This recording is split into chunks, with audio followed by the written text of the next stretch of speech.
Okay, while the pinion is cooling off in the freezer and the bearing is heating up on the hot plate, I'm gonna go ahead and clean all this out, get all the extra oil out of there, and clean that up as best I can.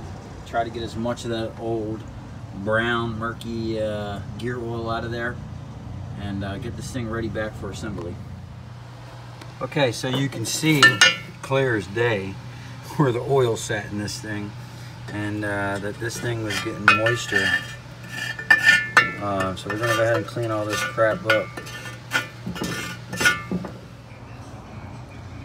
Okay, I cleaned this up pretty much the best I can. You can see all the pitting that was in here. So hopefully we stop this from getting ruined. And I cleaned this up the best I can, and I'm gonna go ahead and put a coat of paint on this. We're gonna clean this up, and this is what I'm using, and a wire brush. So we're gonna scrape all this stuff off. And just be careful not to dig into the stuff itself. And also, I like to go and get backwards. That helps from digging in.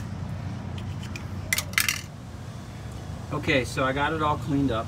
I used the flat razor blade and a wire brush. Now, I was going to use my 4-inch grinder with a wire wheel, but I couldn't find my wire wheel. I think I burned it up on something else. Would have made the job a lot quicker. But what I'm going to do now is I got this bearing and race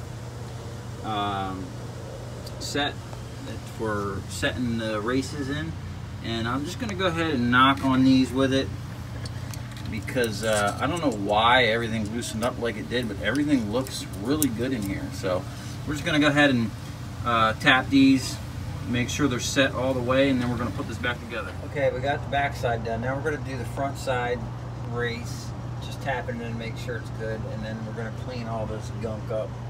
And basically how this works is you figure out the size you need, and then that little taper and the lip sits right in there.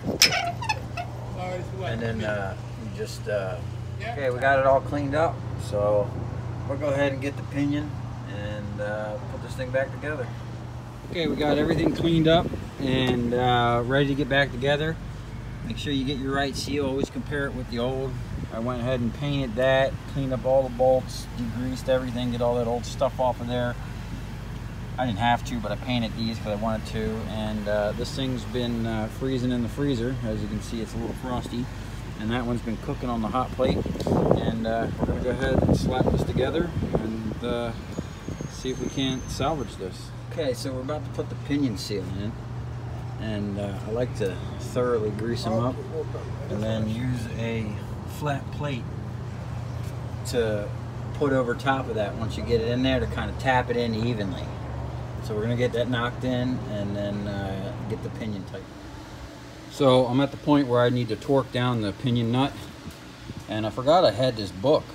You know, even though you can look everything up online, it's nice to just come right here and let's see, pinion nut, rear,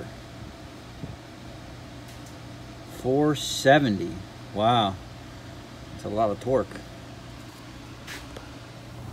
Okay, so everything went back in good, feels nice. I hit it with the impact, tighten it up. I don't have a torque multiplier, so this is what I'm using here. I'm just gonna go out there and stand on that and crank down on this, and hopefully we're good to go. Okay, I stood on that torque multiplier, and there's absolutely no movement in this, and it seems like it's spinning pretty good to me. Nice and free. No tough spots or anything, it's just smooth. So we're gonna button all this back up, put some oil in it, and hopefully it was only that $20-something seal. Okay, so I got it back in.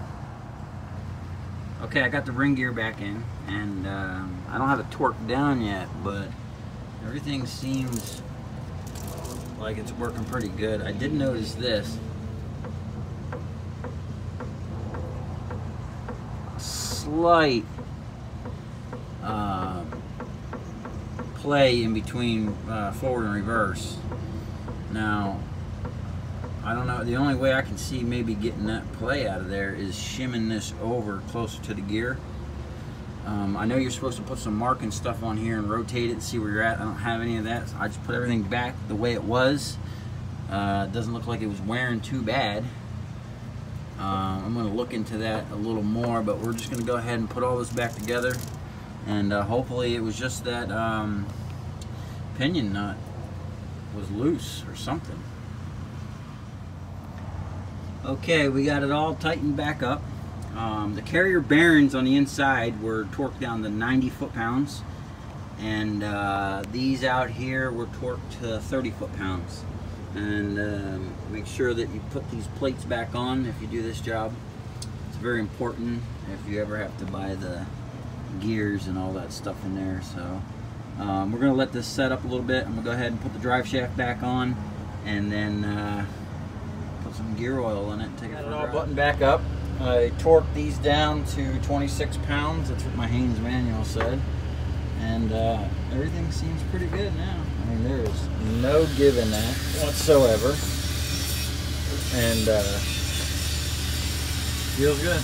So we're going to put some oil in it and send it. Okay, before you put the axle shafts back in, inspect these seals for crack or dirt or anything. Just make sure they're good and cleaned up before you put them on there. And then them bolts, I just looked at my Haynes manual, requires 98 foot-pounds of torque. So we're going to crank these down and then drop the truck and put fluid in the rear end. Okay, I'm ready to put this thing back down on the wheels. I just want to go over what it takes to do this job. You need a good jack, if you don't have a lift, obviously, and some jack stands. So I did this out on the asphalt. I put some aluminum plates I had down so it don't sink. And then you're going to need some heat. And then I use that impact, some grease, a little pick, a bearing and race seal driver set, a torque wrench, breaker bar, a cheater bar, a seal puller, 3/4 inch, 5/16, 15 millimeter, and then a 1 7/8, and a puller, a hammer, a big wrench, and an impact. And I use a pressure cleaner to clean it before I start it so you're not too greasy. And then a little bit of intelligence, and you're good to go.